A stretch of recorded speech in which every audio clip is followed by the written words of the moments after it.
But that heavenly father unlimited. ఆయన ప్రేమ లాంటి ప్రేమ లేదు. దేవుడు లోకాన్ని ఎంతో ఆయన అద్వితీయ కుమారుని ఇచ్చాడంట. అంటే నిన్ను ప్రేమించాడు, నీ కొరకు తన కుమారుని ఇచ్చాడు.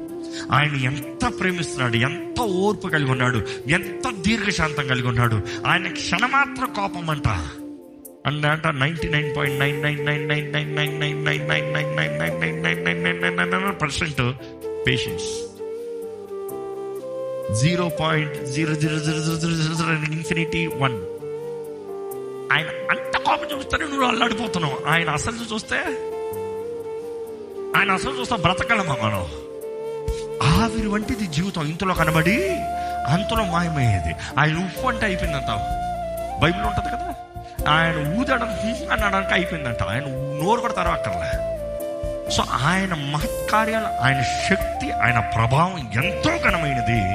కానీ అంత గొప్ప దేవుడు నీకు తండ్రిగా ఉన్నాడు.